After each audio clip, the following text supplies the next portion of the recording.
All right, started the recording. So good morning, everybody.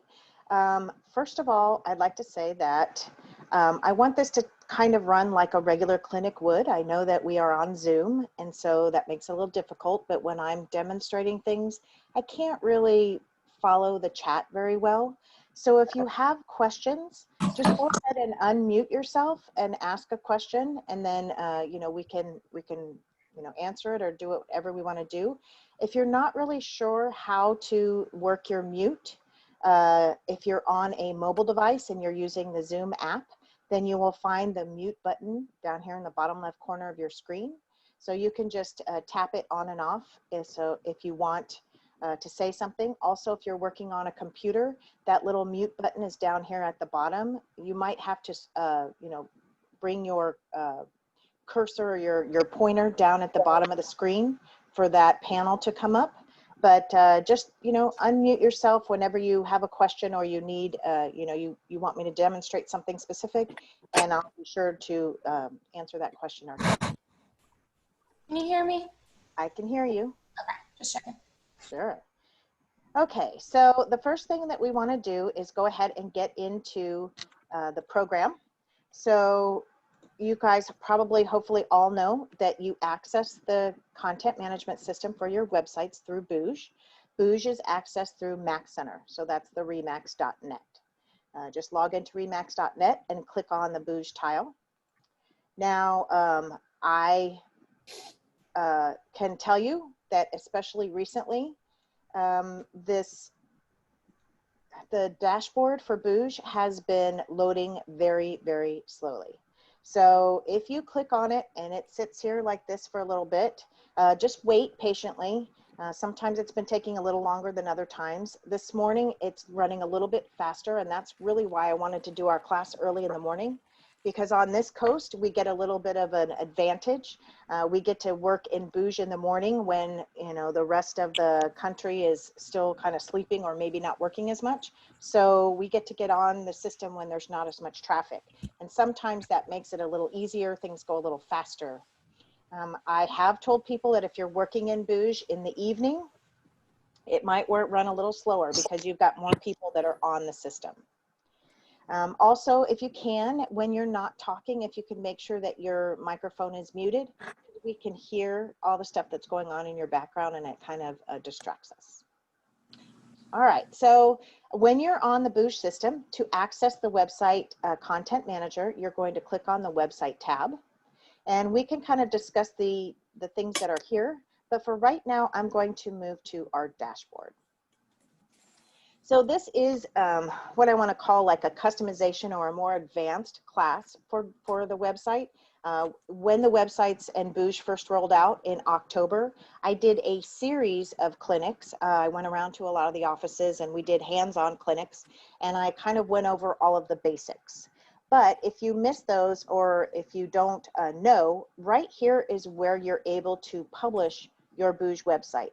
So if you get on your Booj system and this button is saying publish, that means that you have not published your site. And if you haven't published it, that means that it's not available to the public. So it's behind a firewall, nobody can find it. So if you want to go ahead and publish your site, you can just click on the publish button, and then you will be given the website address for your website. So Remax provides a website address for you. You're able to use your own custom domain name as well, and we'll kind of talk about that too in a little bit if you want to. But if your website's not published, then no one's finding it anyway. Now, if you already have a website that you use, then that's fine. It still doesn't hurt to publish your Remax website. It is all set up for you already. You don't really have to do much to it. But if you, if you want to just have it out there, it's not a bad idea to do some extra promotion for yourself and go ahead and publish that site in addition to your own site that you're currently using. So I do have all of those website examples that I provided here. And we can go through them and kind of, you can ask me questions if there are things that you want to do. But I do want to preface this by saying that these graphics that you see on all of these websites, these really make a big difference on the site. You guys probably see how how great some of these graphics are and how nice they make a site look and kind of professional and kind of, you know, interesting. Booj is not a graphic design program. So all of these graphics that were uploaded to these agent websites, they took care of themselves. So there are some different programs that you can use to create these graphics. I'm using this as kind of like a whiteboard so I can, you know, type some things if I need to. But there are programs like Canva, Box Brownie, Photify, which is the new one that's being offered by Remax, or part branding offered by Remax, and even good old-fashioned Photoshop.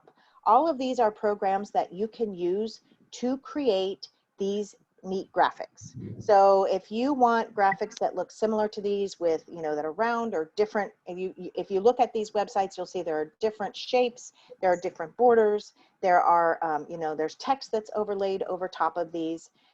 These are all created in some of those type of systems. But also don't forget that we have a great marketing department.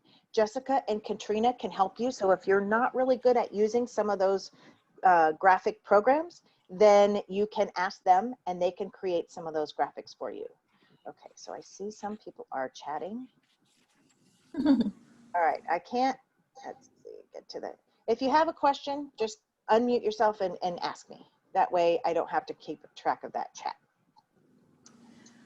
Okay, so before I get started, because I have a little agenda I want to make sure that you guys know about, but maybe you have some questions. So does anyone have any kind of questions, or is there something that they want on their site that they would like me to try to demonstrate for you? With these blocks on that page you just showed us, will those take you to a landing page that's separate in the, that would come from the drop down on the top right too? Like, can you link those together?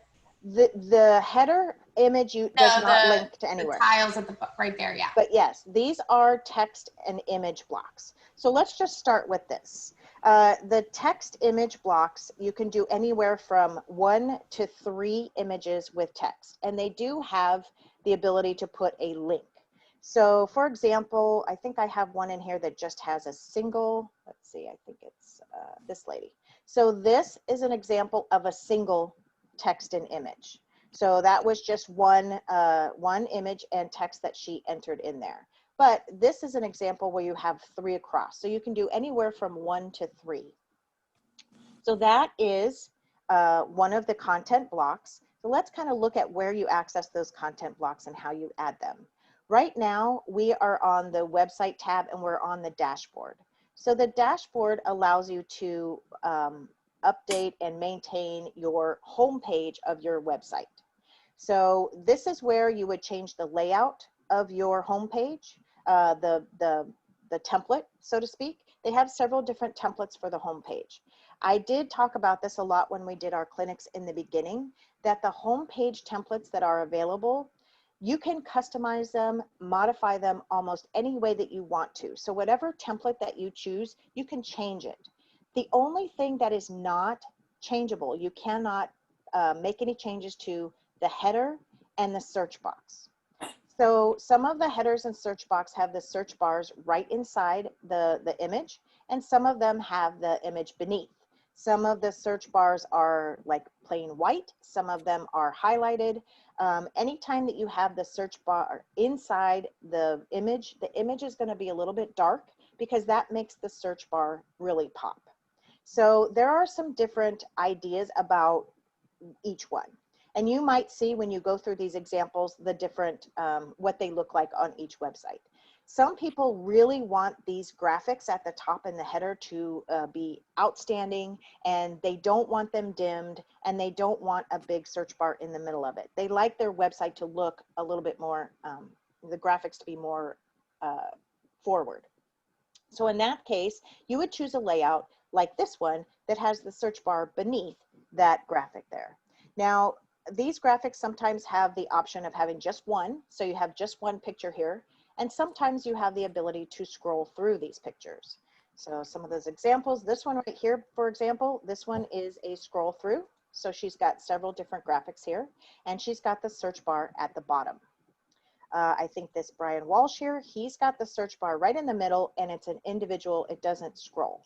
So these are different options that you have with your different layouts. When you choose your template or your layout for your home page, basically this is what you're choosing, because all of the rest of the page can be modified, but you cannot modify this header in this search bar. The reason you might want the search bar right inside this photo is because it really makes it pop. It makes people see this is where you search for property. Searching for property searches, and people doing, clicking on listings and saving listings and sharing listings, this is what generates the leads on your website, the majority of them.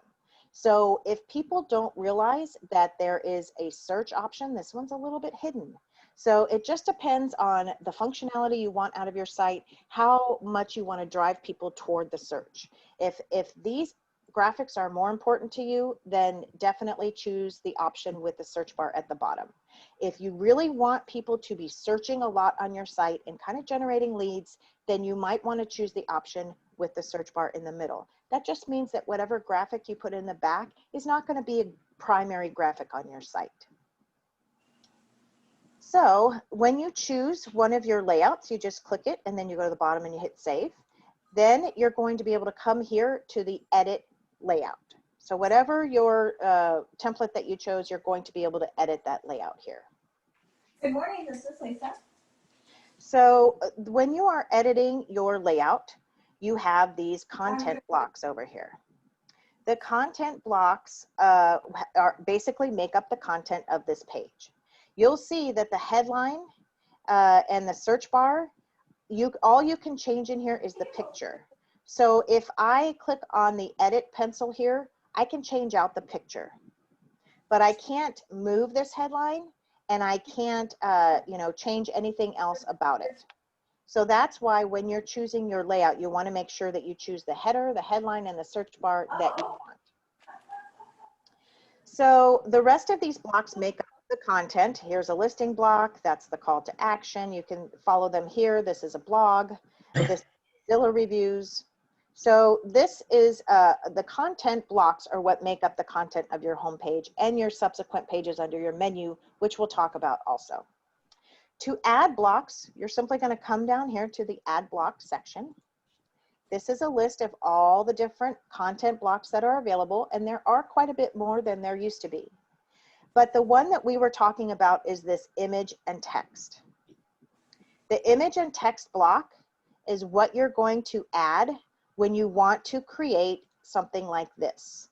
Oh, wrong one. Sorry, this one. So when you want these images and the text, that's the block that you're going to add. It's the image text block. And I'm going to go back to show you that again. Image and text. With the image and text, you have the ability to have it up to 3 images, 1, 2, or 3, and the text that goes with it. So when you're adding an image, you're going to click on Add Image. You have a couple of options that are available for images. I'm not sure which buyers. So, Oh my gosh. I know. I'm going to see if I can try to find who. Let's see, we can mute everybody. I had her go over the fees with the, Okay, let's see if that works. All right, so when you're adding images, you can use images from the image library. So Remax has quite an extensive image library. They've got 17 pages here of different images that you can use. So you don't have to worry about trying to find images for your site. They have quite a lot of them. So if you wanted to, you could use something like this. We can choose it, and now we can insert that image. The other option is you can upload your own image. So if you have created those graphics, or you have asked our marketing department to create graphics for you, you are going to upload them here by clicking on Choose File, and then finding that image in your pictures and opening it and inserting it. So you can use your own images, or you can use the images from the image library. When you put an image in here, you're going to have a title. So the title looks like this. This is what your title is going to look like. So whatever it is that you want to be the big subject of this, or the title, That's what you're going to put in this title section. The description, that is going to be what you see here. So this is the description. She has small descriptions here. If you look down at the bottom of this, she also has the same, this is the exact same thing, the image and text block. She's got more description. She has even used the image and text block to create social media links for her. So the description can be up to, I think you have up to, I can't remember exactly, but when you start typing here, you'll see 500 characters. So you have up to 500 characters for this description. Then here is where you're going to put the link for them to go to another page. So you were asking me, can you have it linked to another page in your menu? You absolutely can do that. So what you would do is you would go to the menu. If you've already created the page, you have to already create the page, obviously.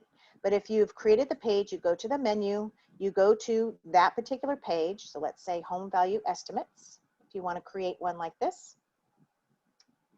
This home value estimates, by the way, is content that was already created by Remax. It's already found in your menu. So you don't have to create this page. Remax already created it for you. Now, when we go to, it's taking a little bit of time, but it's going to go to the home value estimates page. Goodness, it's running slowly. Then what you'll do, once it does populate, is you're going to grab the URL, there it is, from the top.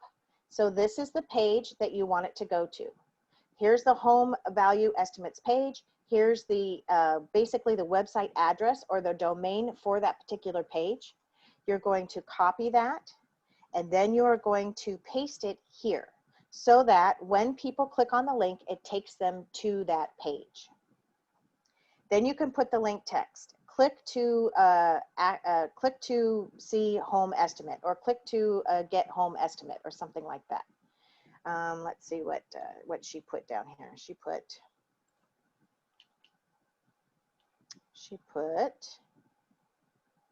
what's your home worth? So there you go. So those are all the components. Really pretty simple. So you upload your image, you add your title, description, and the link text.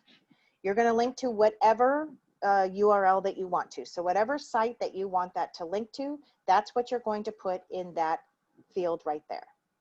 Once you hit save, then you have the ability to add another. So right now we have a single one, and it looks like this, just a single picture with text. If you wanted to add another one, it would be 2 pictures with text. If you wanted to add a third one, it would be 3 pictures with text like you see along here. So you have the option of doing anywhere from 1 to 3, and they would go across in a line. That's basically how you do your image and text, and you'll see on the majority of these websites that that's really what they did. The image and text, these images, these were created with some of those publishing programs. So photo editing programs, graphic programs, they can help you create those nice images, or again, you can ask our marketing department to help you with that as well. Okay, so that is the image and text block. Was there anything else you guys wanted? I'm going to click off some of these things so I know I got through them. Anything else specific? If I want to we're about to do a professional video in December. Do I just pick the social layout and upload the video where the search bar is underneath, or do I need to get with someone to recode everything to get a video to be at the top? No, all you need to do, you can't have a video in the Headline? Right, but they do have a video content block. So again, when I go to add a block, if you come down here, you have a single video. I think there's one of these examples that has a video. Let's see if I can find it. I know it was, I think it's this team. See a video? So an individual video, that's what we were looking at with that video, with this video content block. But there's also the ability to have a video gallery, which allows you to have several videos vertically, and they would just scroll through. using, little arrows this way.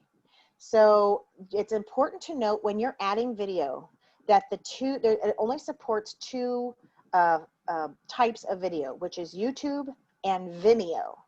So if you don't know, oops, not that one. Vimeo is another type of video.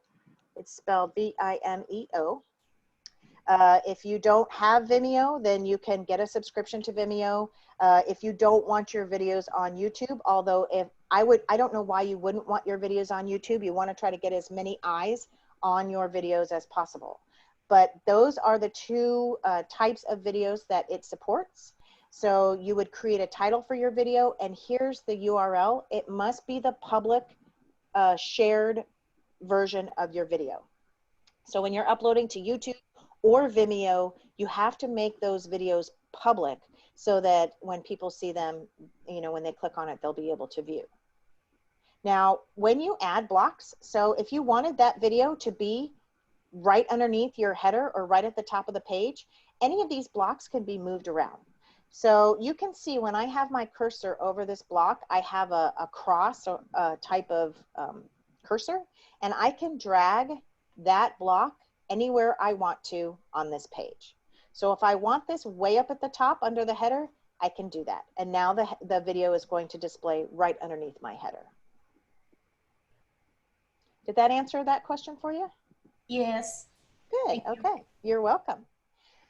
All right, any other questions? Anything else specific that people are trying to do with their websites? Because I do have a list of things to tell you, but yeah, sure. Oh, I had a question about the one circular image. She had it linked to a home search. How do you do that? Okay, so there are a couple of different ways to do that. There's a search block that's available, a saved search block, and I'll kind of show you about that. Let's see, the Judy one. I wrote some notes down so I could make sure that I can demonstrate for you. So with this one from Judy, she has all of these different areas, and when you click on that, she's going to show, it's again going to take a little bit to load, but this is going to show the listings that are available in that area. So there's a couple of different ways to do that. You can do there you go. You can do a featured listings or a listing search block. That again is found when you're in your editor in the add block section. So if you click on add block, you can scroll down and find a saved search block right here. When you add this block, you're able to title it. So you can title it, Sarasota listings or Bradenton listings or Lakewood Ranch or, Tampa, whatever you want to do. You can tell it how to sort. Do I want to sort prices by price? Do I want to sort by the newest? Do I want to sort by, what the biggest? However you want to sort those results. And then you're going to put in your location.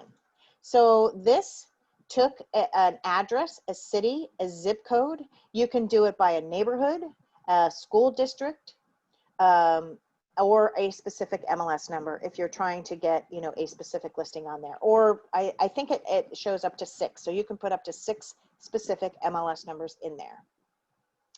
Once you put in your search criteria, now it's going to have this featured listings block, and it's going to show the 6 listings, the top 6 listings, but it will also have a little button for a map, so they can see all of the listings on a map.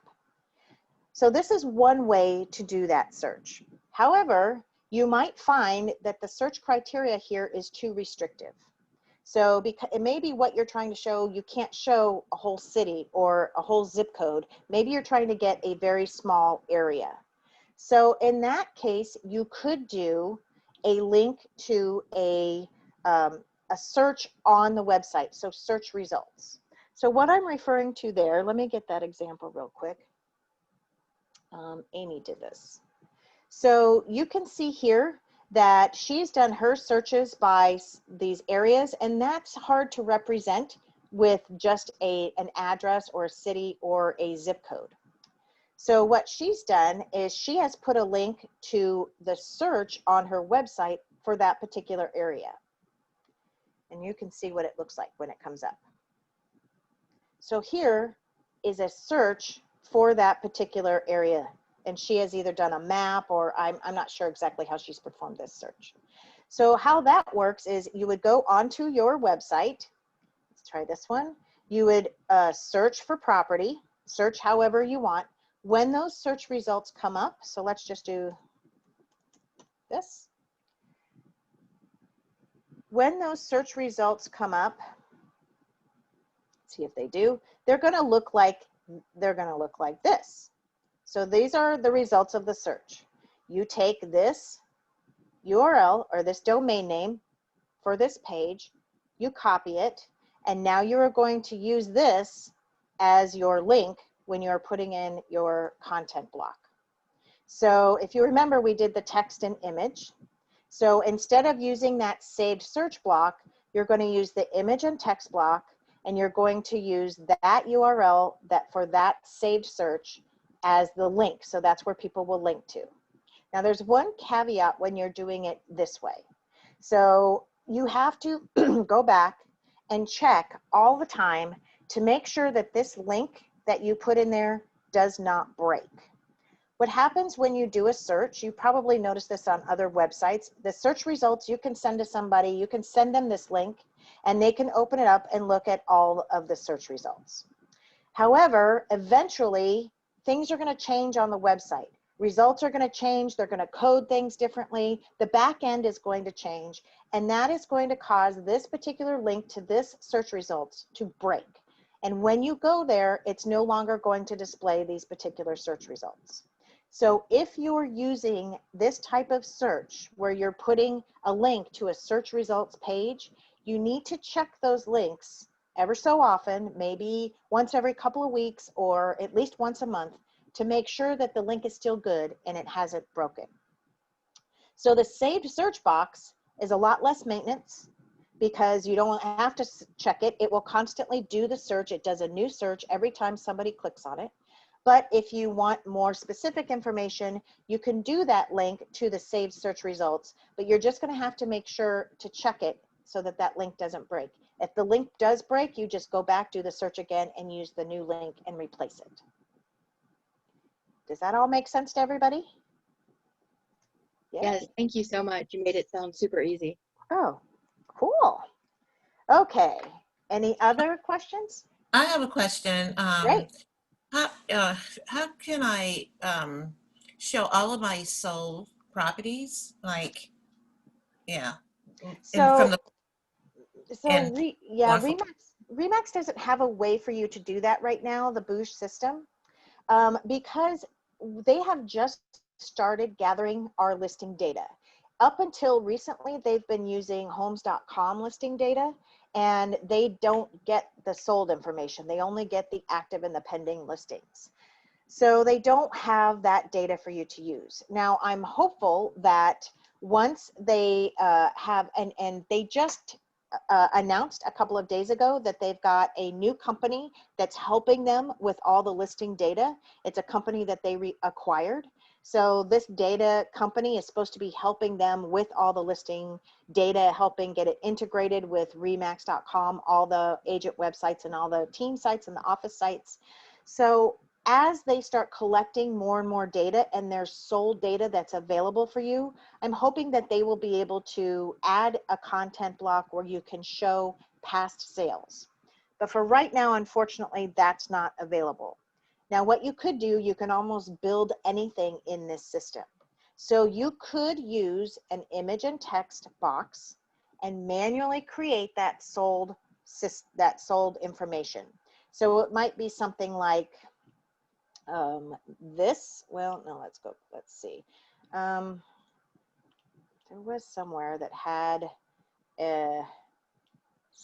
not sold, but they had there have been agents that don't like the way that the featured listings are displayed like this. So they have created their own listing blocks where they use the text and image blocks to display their listings the way they want them to display.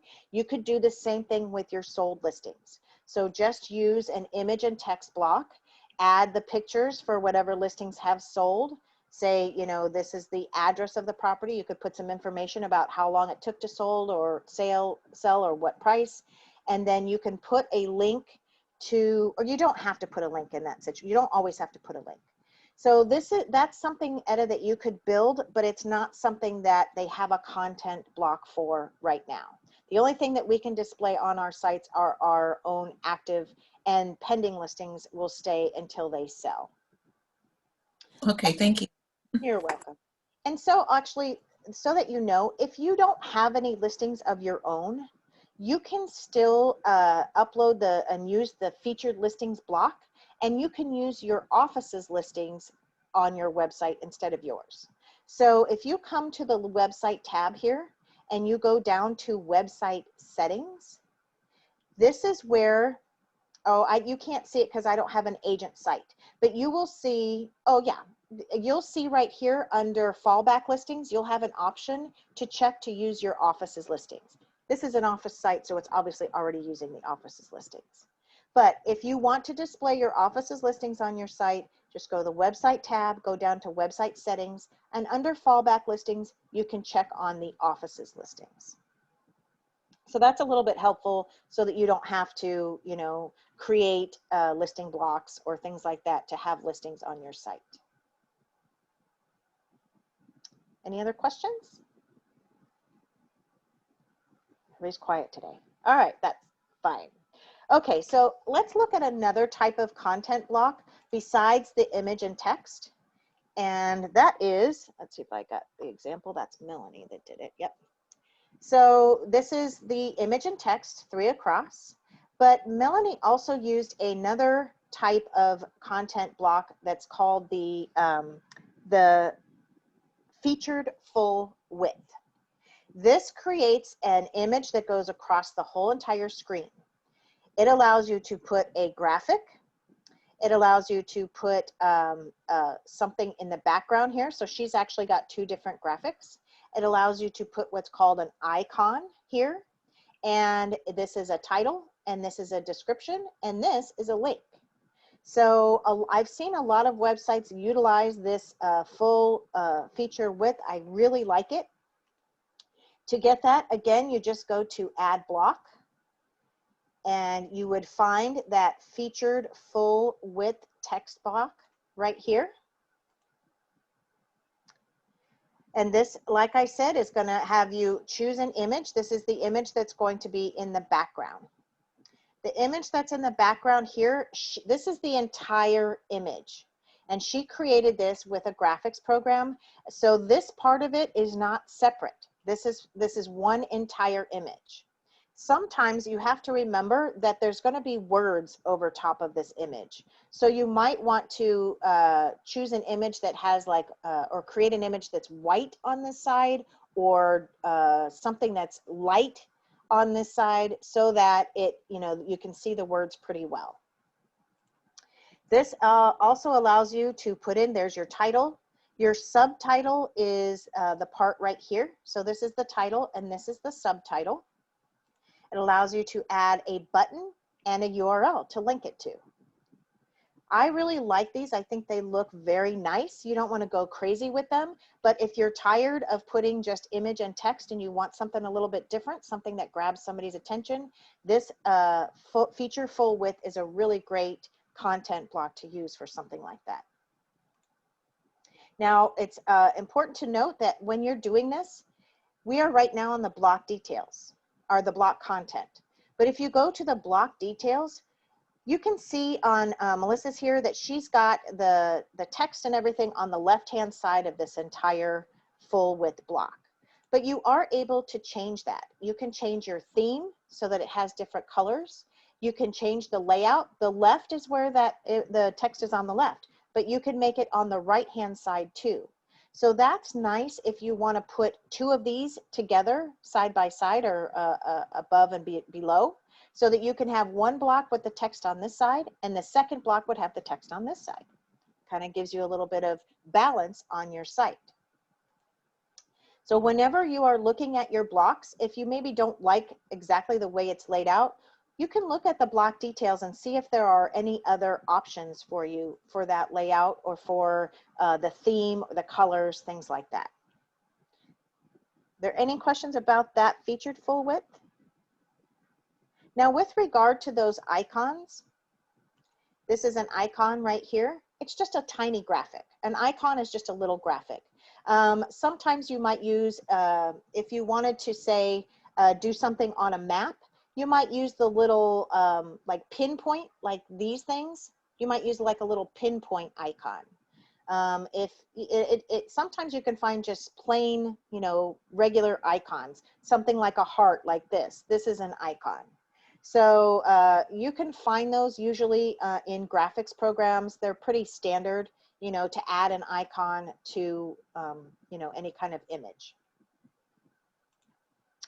Okay, let's talk a little bit about social media. So when we first did the clinics way back in November, when these websites had come out, you only had one option for social media. It was a social media block, and unfortunately the social media block could not connect to your social media accounts. But nowadays you can have social media blocks. Let's see, who is the good example for this one? Oh yeah, Melanie again. So you could have social media blocks like this now. So this is Melanie's Facebook page, and these are actually her posts on her Facebook page. This is her Twitter page, and these are the posts on her Twitter account. This is a standard content block that's offered by Remax. So all you have to do is, again, go down to your ad block, find your social media block here. Here's where you're going to put in the link for your Facebook page and the link for your Twitter page.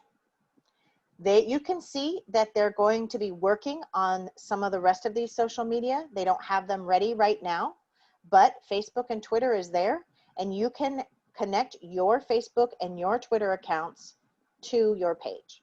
Now, if you don't have these accounts, you can go ahead and add the block and have Remax's accounts here, so that you have something. This is all great stuff for, or you can use ours as well. If you want to put our Remax Alliance group on there, I can give you the link so that you can do that too. But you can use the regular Remax, you can use ours, or you can use your own to have some social media feeds here. Social media tying into your website is really good. It's especially good for SEO. So we talk about SEO. Let's get rid of all this junk here. SEO, search engine optimization. Search engine optimization is when people are searching for you online and they find your website kind of up at the top of the search. Remax and Booj try really, really hard to already do things in the background of your website to maximize your SEO so that your website gets up on the top of a search. But there are some things that you can do, and attaching your social media to your website is a very good way to boost that SEO. Google loves social media, and they love it when you attach that stuff to your site.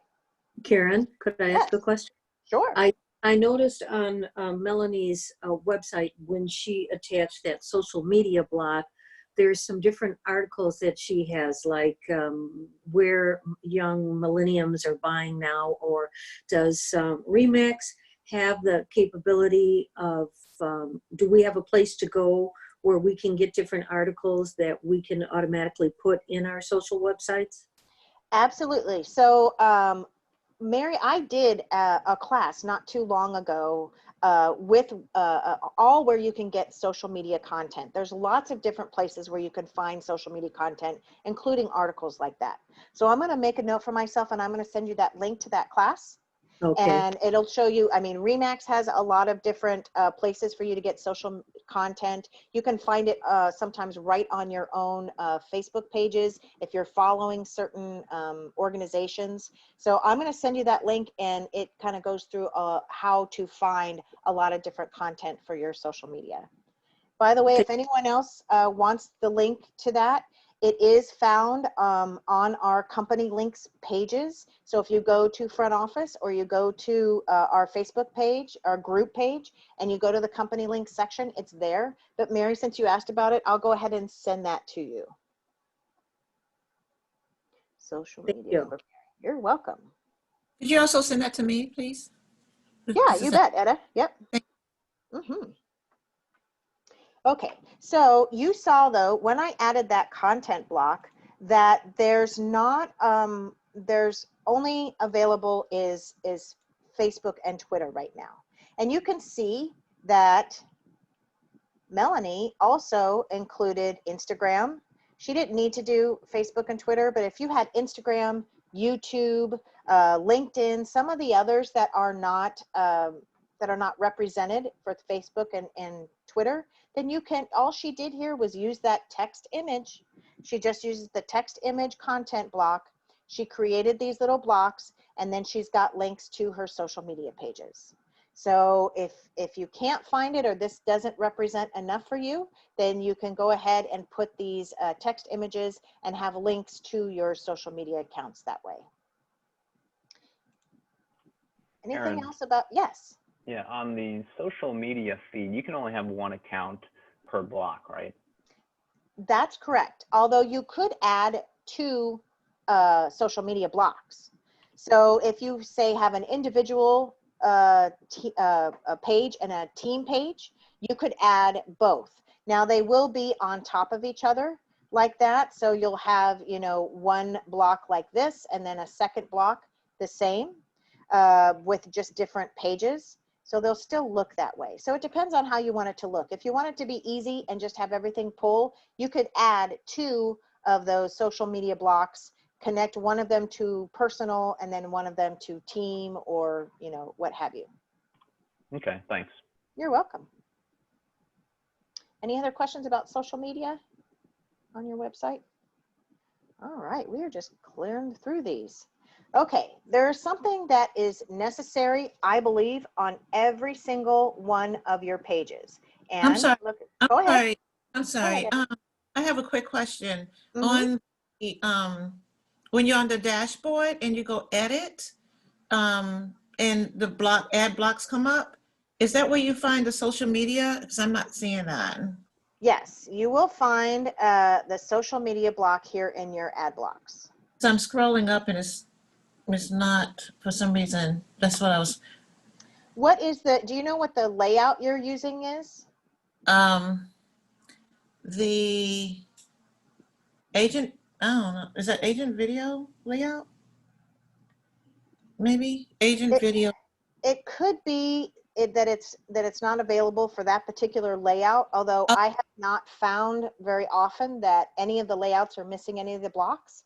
But if that's the case, you might want to change your layout, or you might want to contact support and see if, you know, there might be something wrong in your Booj account with that particular layout. Okay, well, I'll play around with different layouts anyway, but thank you. Sure. All right. I have the video layout and I see it, so it might just be hers. And don't forget that Booj works best on Chrome browsers. So if you're using, it does work on Firefox, it does work on Safari, but I have found that it works best on Chrome. So Yeah, you're on okay. Chrome? Okay. I'm Well, on you might, oh, okay. That might be it. And the coders are always trying to keep up with any changes that are on and that take place on any of the browsers. But I find that Chrome is the one that they keep up with the best. Okay, when we talk about, you should always, every single page of your website should have a contact me. These forms are a standard a standard content block that's available. It should be on every single page of your website. You always want your visitors to your site to be able to send you a message or contact you. So that is the one thing I will say about Melanie. I think that, oh, she put it here in the middle. Never mind, I can't give her any, I can't give her a ding on that one. So again, that is a content block. If you click on add content, you will find that you have a contact me, a contact form, When you add that form, you're able to add the text. So however you like to word it, she said, send Mel a message.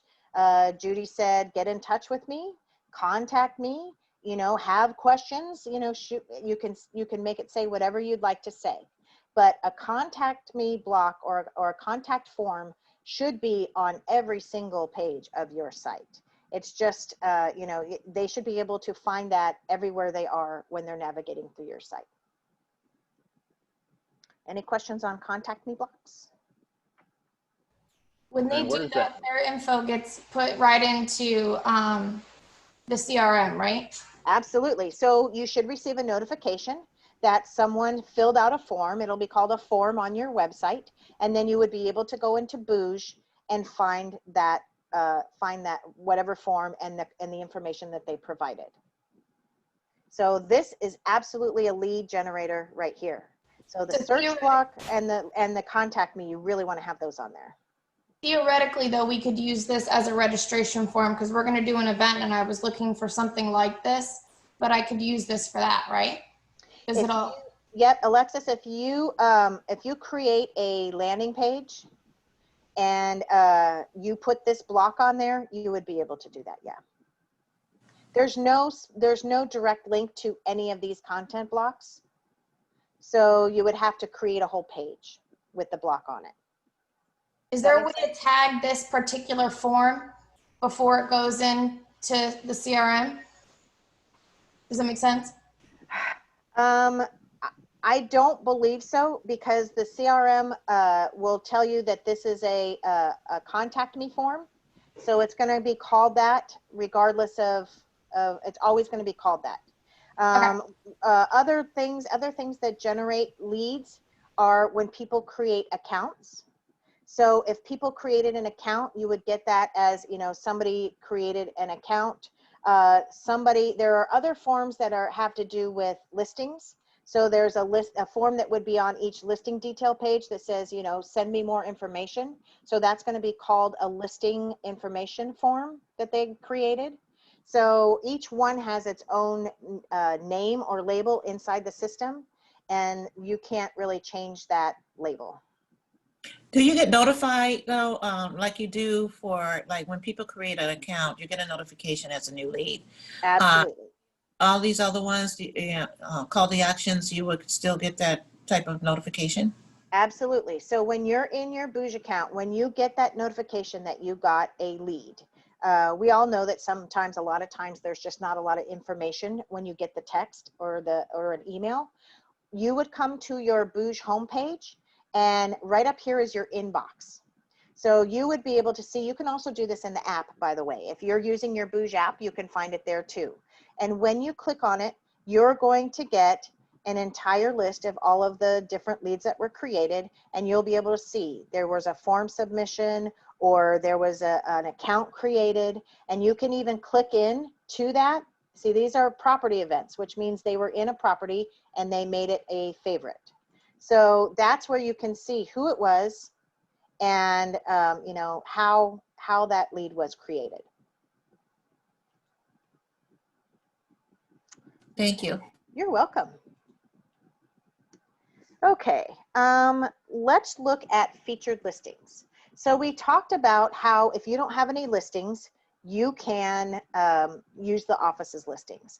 The featured listings block, let's see if I have one on here, the listings block, this is not really modifiable at all. So Remax has created, or Booj has created, this particular listing block.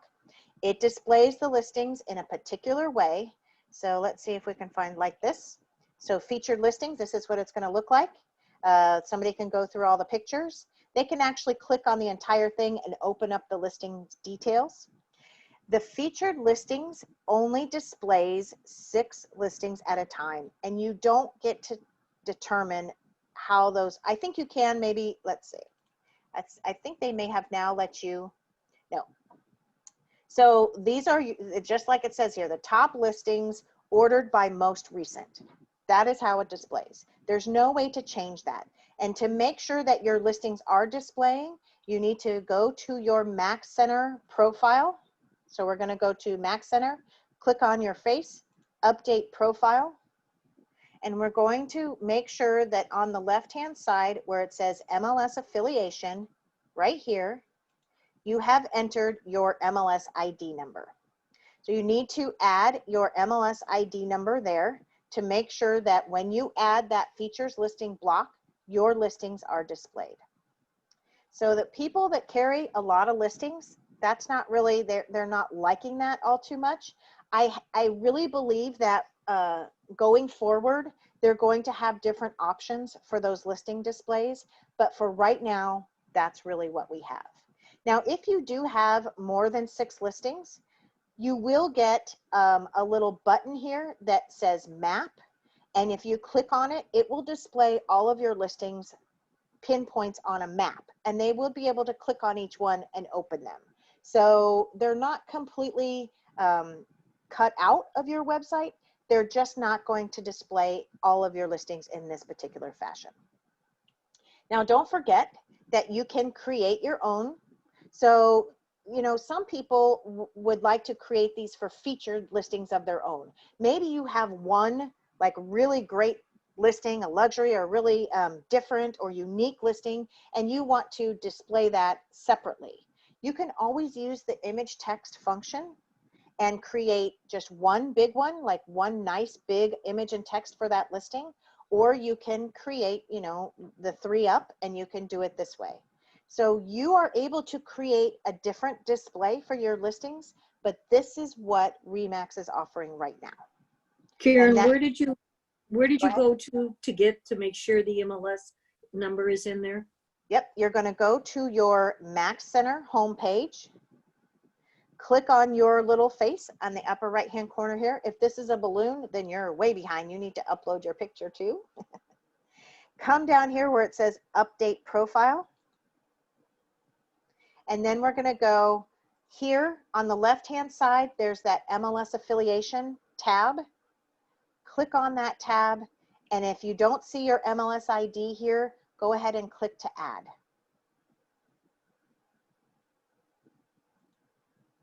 Then you just find the featured listings or the listings block in your blocks, and you don't have to enter your MLS ID again.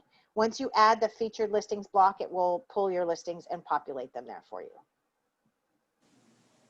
So the other listings you were just talking about, the 3 that could be, you know, the image and text, I guess.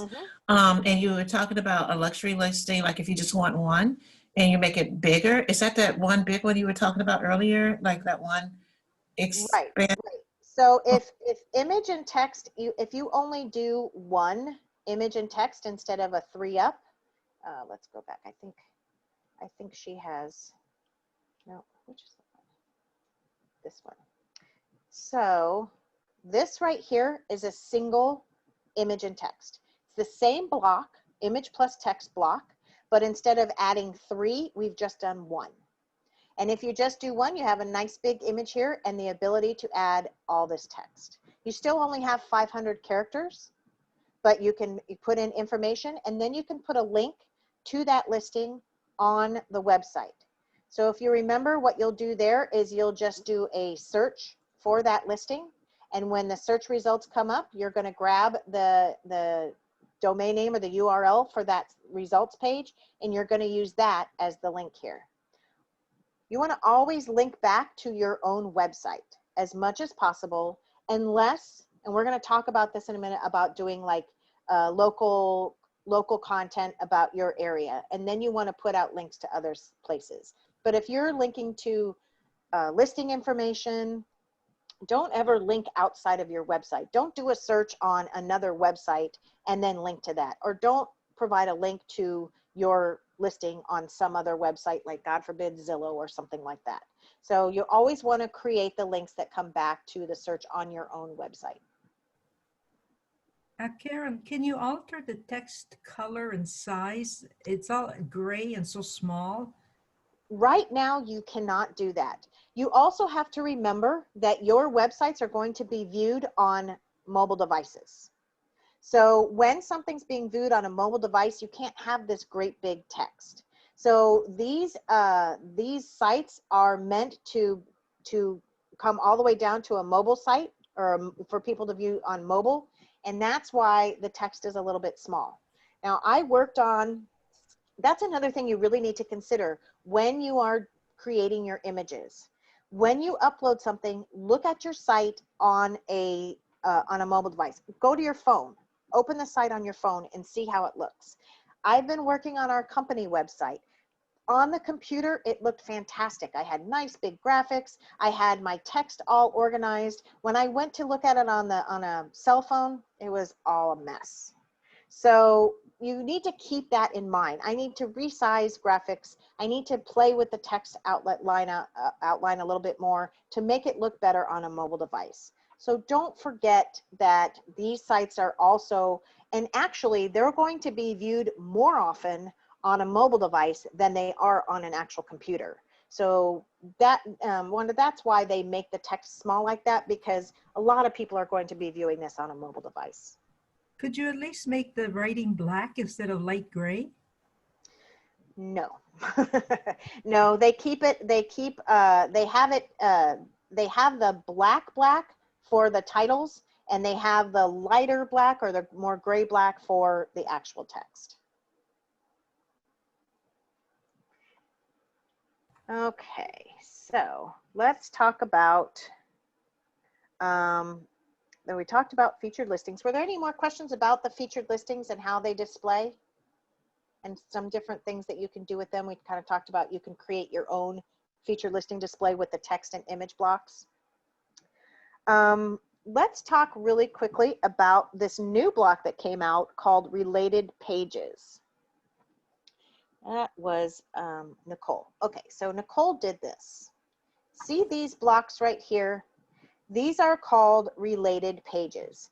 These are basically shortcuts to pages that are under your menu. So all of these pages are pages that are under the menu here. So for example, we've got the buyer's guide here, mortgage considerations.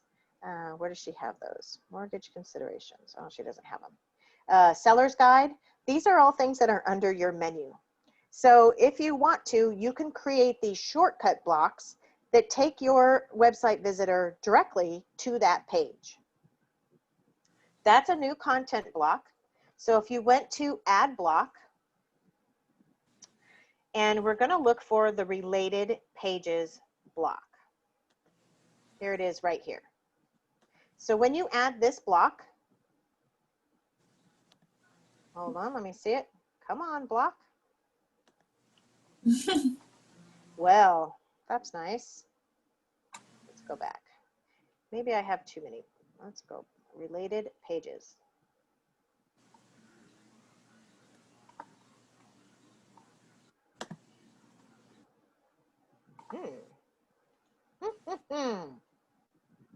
It was working yesterday.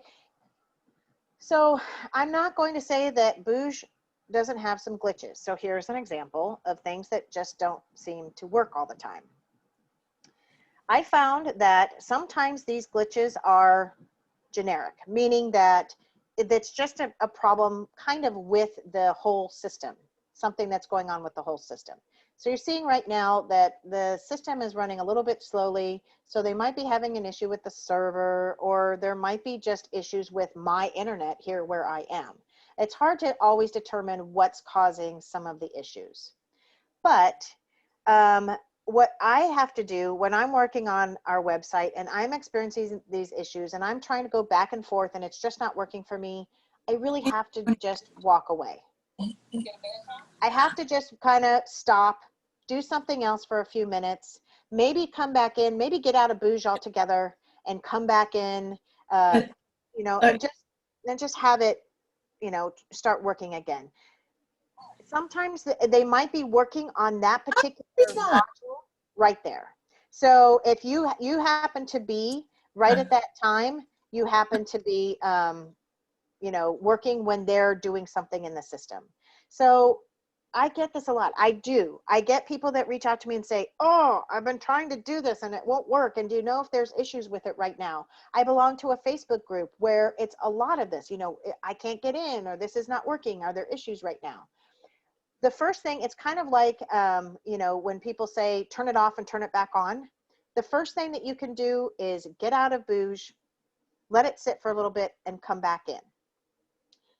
It's not just their system, it's cookies that are on your computer, it's things that are running in the background of your computer. They sometimes clash with what this system is trying to do on your computer, and sometimes it just gets too convoluted. It's kind of like if you clicked on too many buttons on your computer or on your phone, and now everything's just kind of frozen up.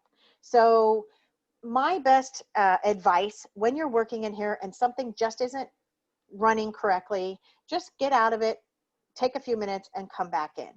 If something is consistently not working, reach out to me, because sometimes, because I'm members of some of these groups, or because I have a lot of experience in it, I can say, yeah, they're having issues with that module right now. Maybe, you know, wait 24 hours and come back. Most of the time when they're having issues, Booj is well aware of what's happening, and they are working hard in the background to get it fixed.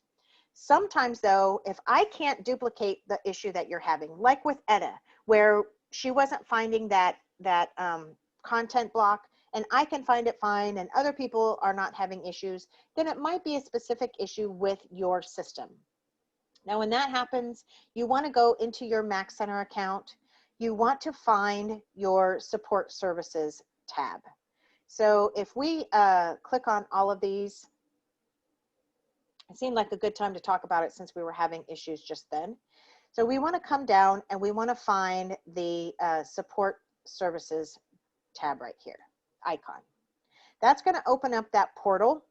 The very best thing for you to do is to have a chat with somebody at Booj.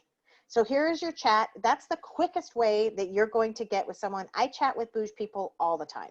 So chatting is probably the best way that you're going to, you know, get your questions answered, and the quickest.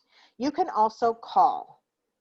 Now, I'm a great proponent of all things Remax and Booj, but this text option, they've been saying, oh yeah, text product support, send them a text message.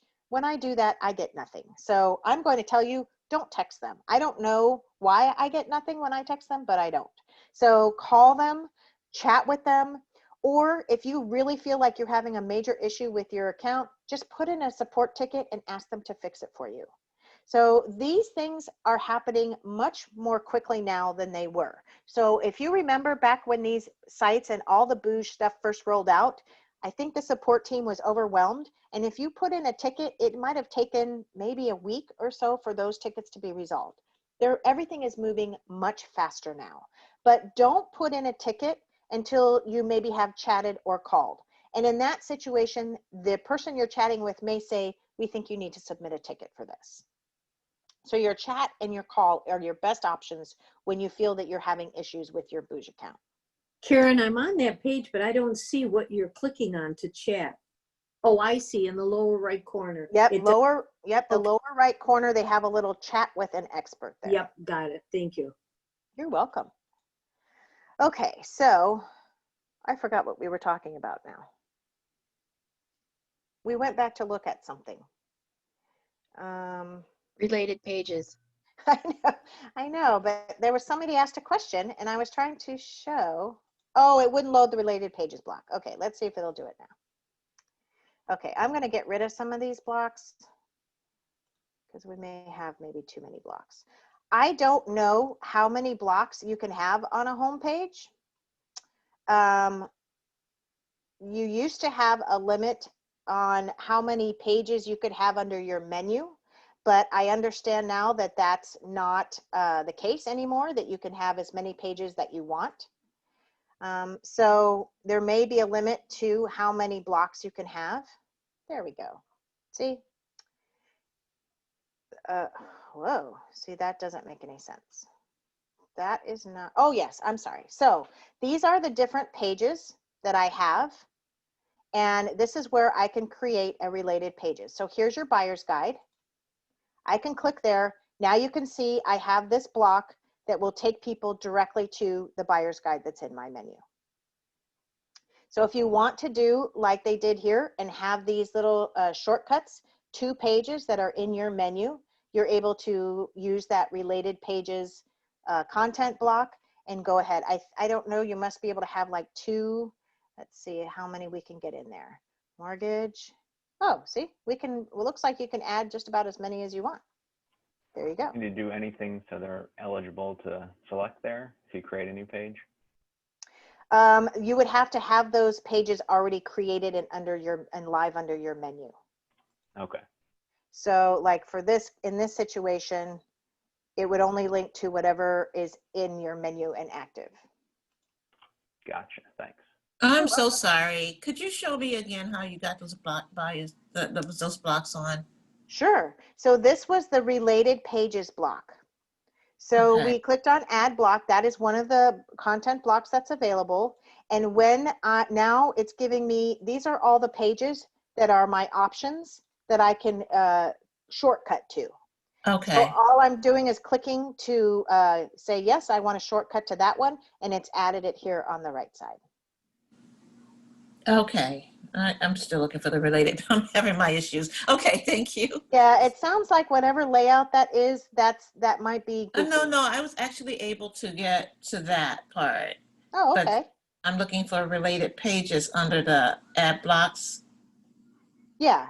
I That's see it. yeah, okay. I have more. I need more coffee. Thank you. I know the feeling. All I know. right. And I did make our class early this morning, so the system would work as quickly as possible. Okay. The other way, now we talked about the video block. So video block is if you've got a professional video, or even if you are just doing, we talk a lot about video. People really have to become more comfortable with using video. I have had to be one of those. You see me put out my little videos all the time. I hate it. I hate doing those videos, but they're me. And so if I hate the video, then I would have to hate myself too. And I don't want to do that. So recording videos of yourself is not a bad idea. And people really will get to know who you are on your website if you're recording videos. So you can use the video blocks to add those videos to your website. But you also might have professional videos, and you might have videos that are done of your listings. So you can use those video blocks also for specific listings. If you had a great, beautiful, professional video done of your listings, be sure to put those on your video blocks. And remember that when somebody finds your listing on your website and they go to the listing details page, they are going to see the virtual tour that you have in MLS. But if you had a really beautiful, you can't put your branded tours in MLS. So you can't do ones that have like you talking or Remax graphics or Remax signs or anything in there. So you can use those branded tours in a featured video block and feature those videos. Also switch them out. So each time you get a new listing, take off the oldest one, put on your newest one. If people are going to be coming back to your website over and over again, they want to see the new videos of your new listings.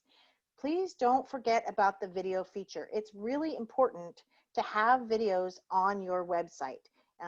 It just makes it more appealing to everyone. And also websites with more video content are also going to be higher in the SEO. So, get some professional videos on there. Now remember that the video blocks only support YouTube and Vimeo.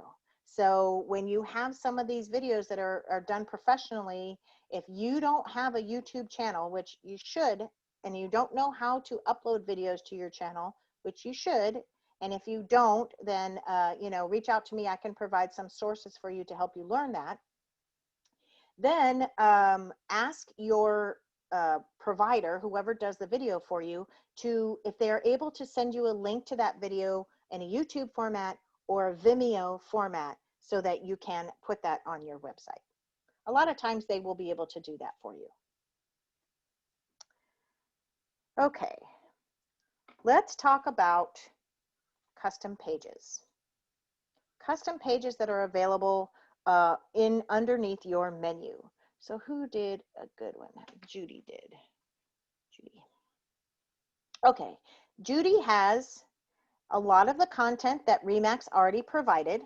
So Remax did a great job of providing content for your menu already, but she has also created pages here for the different areas around her.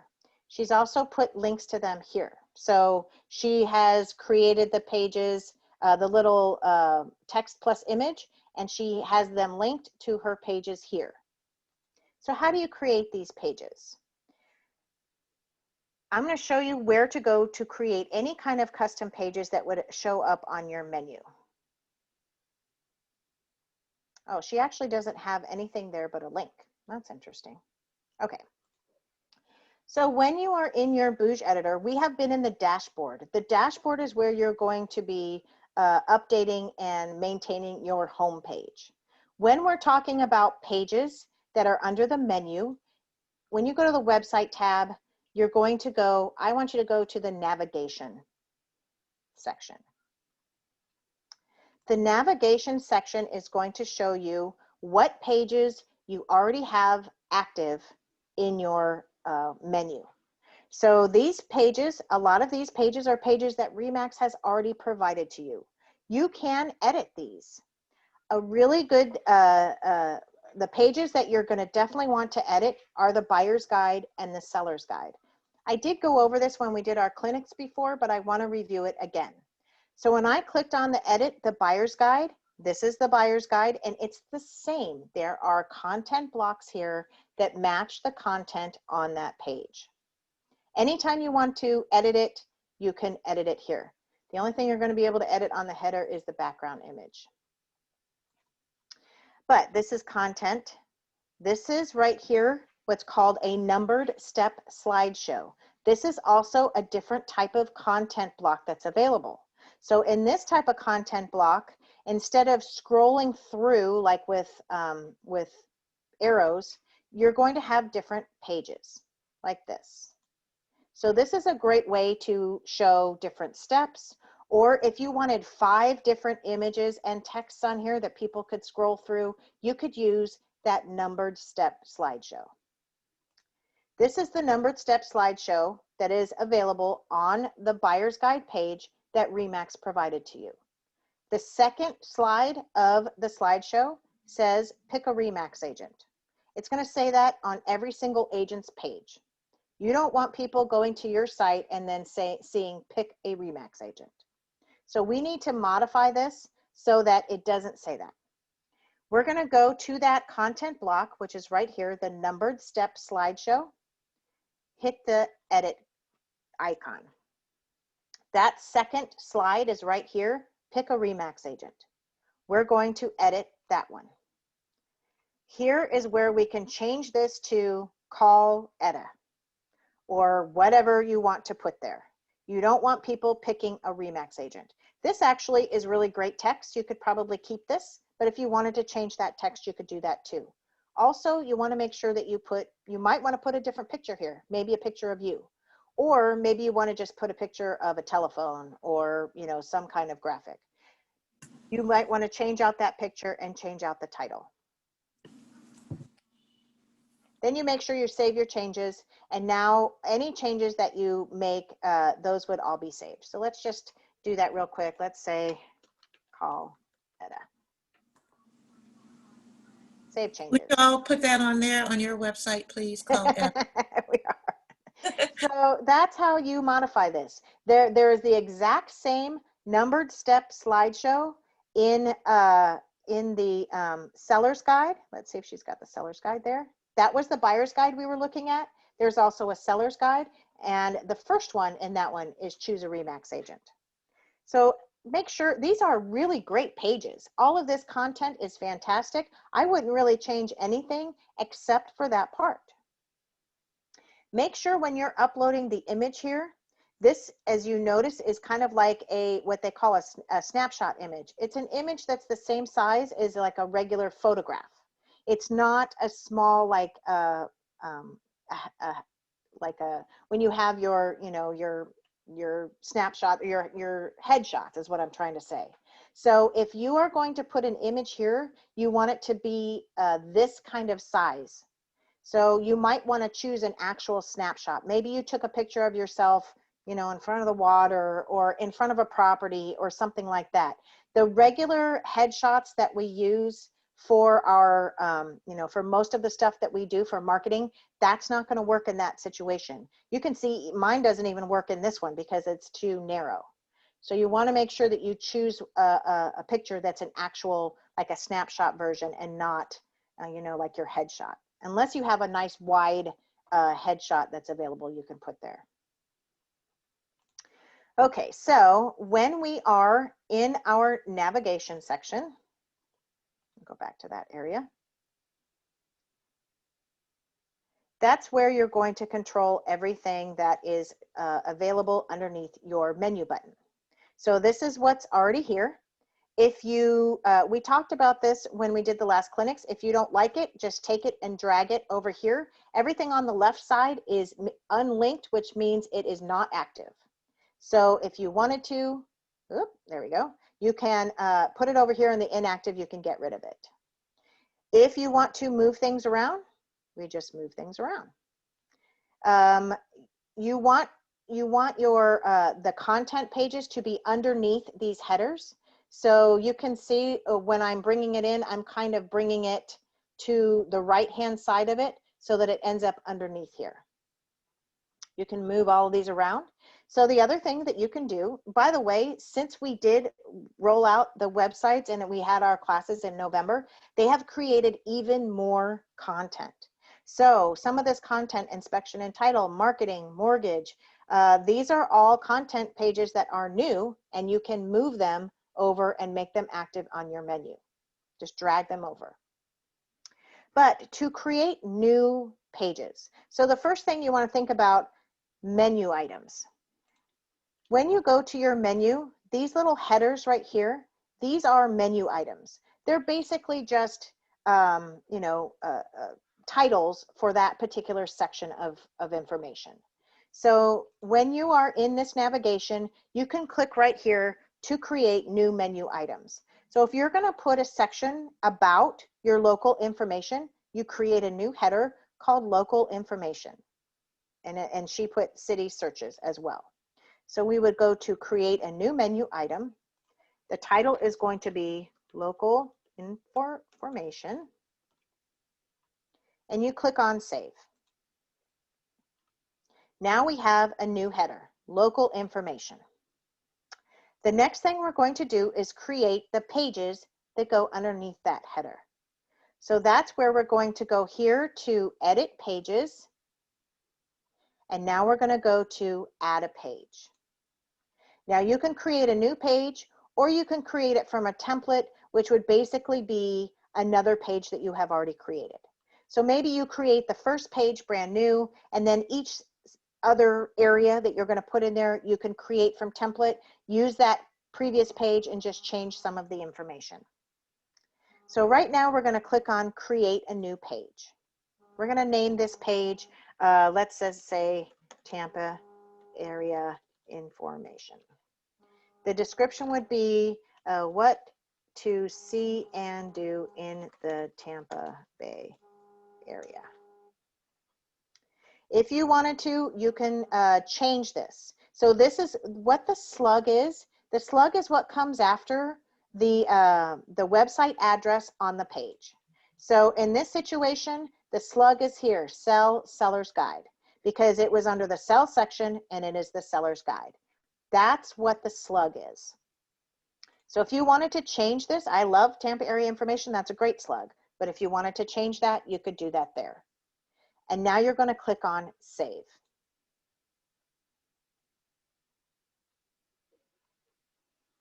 This hero image, this is your header. This is the header that goes at the top of your page. You'll see every single page has a header. It's going to have a little text here, and it's going to have a description here. Every one of the headers is the image is going to be dark like this. It's dark because they need to be able to see the text that goes over top of it. There's no way to change this. This header is always going to have to be there. So that's just the way every single page is going to be, that's going to be at the top of every page. When we click on that hero image, this is where we're able to choose what we want to put, that image we want in the background. So if this is about the Tampa area, maybe I want, you know, downtown area information. So I'm just going to choose this. This is actually the RE/MAX headquarters building, but we can pretend it's downtown Tampa. I'm going to choose that. If I had my own image, I would upload it like I showed you before. We're going to click on insert. Now we're going to have the title, Tampa Bay area information. We're going to have the description. This is where you want to get interesting. Tampa has many great things for people to do and see. Save. That's what's there. So that's your header for Tampa Bay area information. Then we're just going to add blocks. So you can add a text image block. You can have plain text, so just text by itself. You can add that text and image so that it has multiple images and text, just like we had on the home page. You can put videos in there. You can do anything on this page, all the content that you would do on any, just like we did on the home page. So the question everybody asks, where do I get the content? Where do I get the information that I want to put in here? Whatever you do, do not copy and paste from someone else's website and pop it in there, because it will be found. There are things that are called crawlers.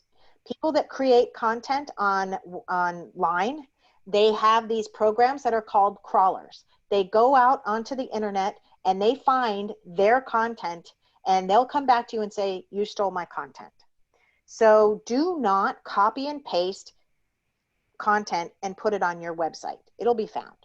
But so this is how I describe it to people. Not necessarily the most fun thing to do, but you have to go and do your research. So research or Google Tampa Bay area. Okay, maybe start with Wiki. Find out information, you know, demographics, things like that. Then you can go to the what things to do and attractions. You're not going to copy and paste from these, but you're doing your research. And it's almost like when you used to do book reports when you were in school. Do all your research, jot down your notes, jot down things that you want, and then you write a little report about the Tampa Bay area. You're going to have to write it yourself. The only other option is to get a copywriter to write it for you. We have some information about the different areas on our RE/MAX Alliance Group website. If you would like to, we're going to be switching, by the way, from this website to our Booj website at some point in the near future. So this site will be going away. But if you wanted to, I think we have different areas. I know that we have the different areas that are available. Let's see.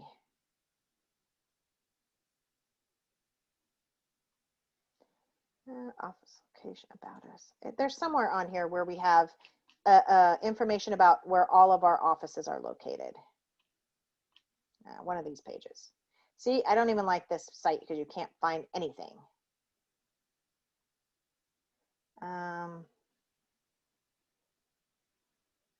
Well, in any case, it's in here somewhere. Would it be under contacts? No. No, I can't. Yeah, I can't remember where these are, but they're definitely, it's in here somewhere. Because I was able to just copy and paste it onto the new website. But there's some content here. If you need, I will find it, and because I know we have more. These, it's not the featured homes. Where is it? I can't even find where that Maybe is. it was us. It wouldn't be in there. Yeah, I can't find it exactly. Buyers.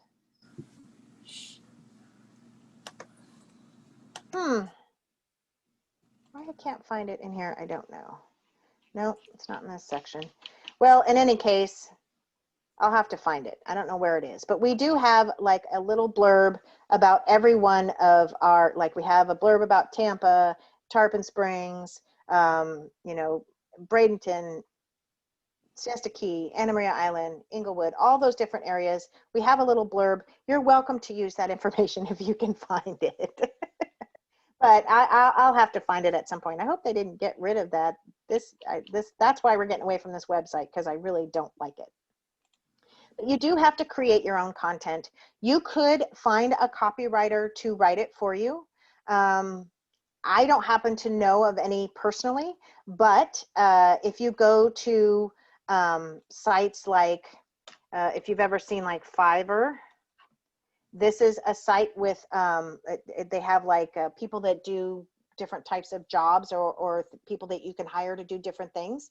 They could write copy for you for your websites. I think there's people available on there. There are other sites like Fiverr where you could hire like a contractor to, you know, do whatever, you know, copywriting needs that you have. But you can't copy and paste. Don't go to the, you know, to the Chamber of Commerce website and copy and paste their content, because you will get in trouble for that. What you should do, go ahead. My niece, who when she graduated from college, it was in journalism, marketing, etc. And many times when I've spoken to her, she's only like 27, she's working on a project. And I said, what do you actually do? And she says, well, I go to this website and people post their jobs, and then I'll type up their article for them. And I said, well, how much do you get paid? She said, well, it tells you. They'll say they'll pay $30 or $50, you know. So I know who I'm going to go to and go to her. But I didn't even know until she said that there was a website that people post their project, and then Yep. someone that's knowledgeable with words, you know, good in writing, that they take on their project. And actually, it's, I guess, not for, you know, large amounts of money either. Right. It can be, and especially because you only need it one time, you know, somebody just to create this content. Fiverr is exactly that kind of website. So when you go to Fiverr, you post a wants. I want somebody to create this for me. And, you know, then somebody will reply, I'll do it, you know, or maybe you say, I'll pay $30, and you might get somebody that comes back and says, well, I'll do it for 50. You know, there's a little bit of a negotiation available, but yes, there are sites like that that allow you to contract people that are, you know, independent, that will just, you know, do whatever kind of work for you. So that is not something that our marketing department does. Jessica and Katrina are graphic designers. They're not writers. So if you've worked with them, they'll often say, okay, what text do you want me to put on here? And you have to provide that text and that content. It's the same thing with your website. You need to provide that content. So what I did is what I just told you. I went to different websites. I kind of jotted down all my notes, did my research, and then I just wrote like a little book report about that particular place. It's just going to be really important for you not to do. The other thing you have to be careful with is photos. So you're going to want to include some nice photos of the Tampa Bay area, but do not ever take photos just off of the internet. Don't Google photos. Don't, you know, copy and paste photos or save them, because that is copyrighted material. So the really best thing for you to do, honestly, is to just go around and take your own pictures. It's your neighborhood, it's your areas. So you can go and get those pictures. But with regard to pictures, sometimes with certain areas, there might be stock photos available that you could purchase. Our marketing department does have an account with Big Stock, which is a stock photos. So if you go to bigstock.com and you find a picture that you would like to use for your website, contact Katrina or Jessica. They could probably purchase that for you. So photos, and it depends on the area. There's not always photos available of all of the areas, but if you find one that you like, then they could purchase that for you. But taking your own pictures nowadays, with the way that the iPhones are and most phones or digital cameras, you can really get really good photos yourself. And there's nothing better than just using your own photo, because it's yours and you can use it for whatever marketing purposes you want. It's not a bad idea to have your own stock photos to use for marketing as well.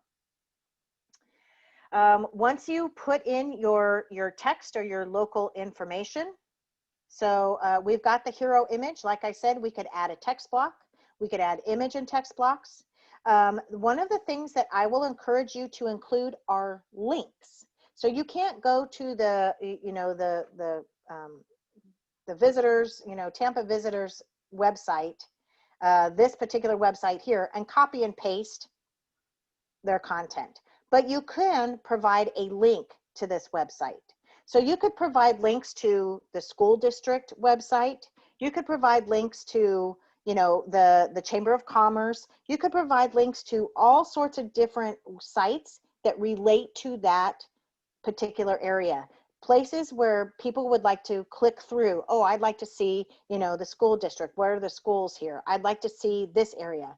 Links are also a really great way for you to increase your SEO. So putting local information on your website, that is helpful, because now you have added all this information about Tampa Bay or whatever your area is. And when people search Tampa Bay real estate, that's going to help bring your website up to the top. So the more local information that you can add, the better off you are.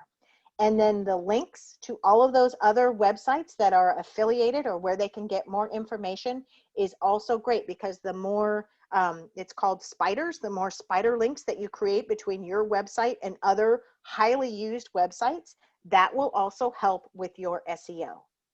So when you're creating these pages, use really good local images. You don't need a ton of text. People don't like to read a lot of information. They're just not going to read, 5 paragraphs of information about Tampa Bay. So get, 1 or 2 good, paragraphs of information, and then links to all sorts of different things that they might want. Have links to the professional sports teams, the Tampa Bay Lightning page, the Rays page, the Bucks page. There's all kinds of links that you can provide in your pages that are going to help boost and then provide more of the information. So you don't have to put all of that stuff in a paragraph. You just provide links for people to get more information. Erin, Yes. do you need permission to use their links? No, you don't need permission to use links. And so that's why, because you are linking to their entire web page. So link away, put as many links as you would like. Just make sure that you give them credit. You would want to make, link to the Chamber of Commerce, link to, don't make it seem like you're linking it to your own website or someone else's website. As long as you tell them where they're linking to and you provide the link, they're happy for you to do that, because that just gets more traffic onto their website too. Okay, any questions about creating pages on your site? If they go on a link, does that mean you lose them off your page? They will go to an outside page, yes. It'll be like another tab up here. So they would link to another tab. But yours would still be open too. Okay, thank you. So they could go back to it. Yep. So just remember that when you create your new pages, they're going to be over here on the unlinked side. So here is that page I created, Tampa Bay information. So the last step to make it active underneath your menu is to grab it here and drag it underneath that local information header that you created. So now it's available under there, which I didn't. Did I do it? Yeah, there it is. Tampa area information. And then just keep adding whatever other pages that you want there.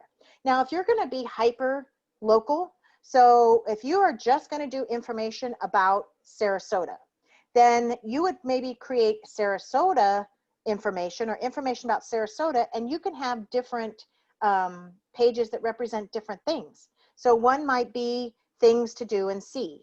Some might be local area, restaurants, and, some might be arts and entertainment. Some might, you can create different pages that are specific to that area.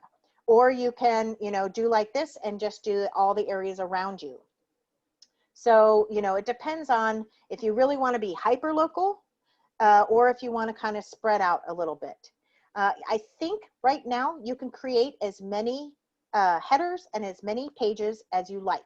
We were limited to 25, but they have lifted that now, I believe. So you should be able to add as much as you want.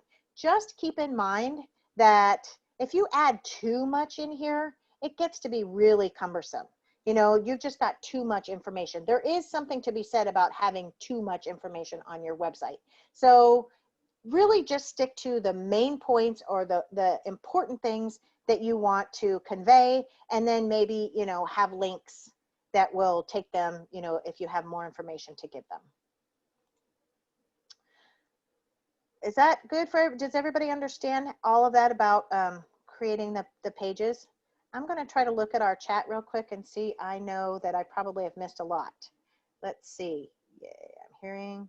Oh yeah, someone is on a mute. Question for later. How can I clone my current live site for a test version to work on, then toggle back and forth for publishing? Okay, so when you are working on your site, let's look at that real quick. When you're doing any kind of, well, you saw when you were creating pages, no one is looking at those. Your page will not go live until you actually move it to the active navigation. So you can work on pages as much as you want to. When you're working on your office layout, if you don't want whatever you're working on to be visible, right here, this little pill, this is where you turn it off. Once you turn it off, if some consumer goes to your website right at that time, they can't see this. So you can work on this, edit this block, and then just don't forget to turn it back on when you're done editing it. So you're never going to unpublish your entire website to work on it. You're going to work on little sections at a time and turning them off while you're doing so. Every time you bring in a new content block, it will automatically be turned off until you're done working on it, and then it will be turned on for you. So that's how that works. If you are in your navigation section and you are working on or editing one of the pages, it will automatically be unavailable. They just won't see it while you're working on it until you're done editing. So there's no need to unpublish your whole entire site to work on it. Just work on whatever sections and then, you know, make them live again or republishing. That was actually my question, Karen. So real quick on follow-up, if I want to do like a major redesign of the site, so essentially like changing the entire footprint, not just block by block, could I have two versions, that one I publish and one I don't? Unfortunately, you're only able to work on one layout at a time. So that would be no. Now, you could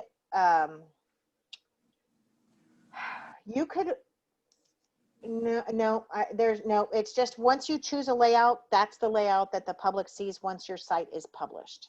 So, but even though you're reworking the whole entire thing, as you're adding the blocks will not be visible. So you could have your old layout here that people can see while you're working on it, and just continue to add blocks and add blocks that nobody can see until you're ready. So you delete the blocks that you don't want, and then you make active the blocks that you do want. Okay. That makes sense? Yeah. Yeah. And then of course, like I said, with the pages, you can work on the pages all you want to with no one seeing them, you know, until you're ready for it to be made live, and then you just bring it over from the navigation. Okay, the last thing that we want to talk about is reviews. So during the original contract or the content clinics that we had, we talked about reviews. So there's two different ways for reviews to happen.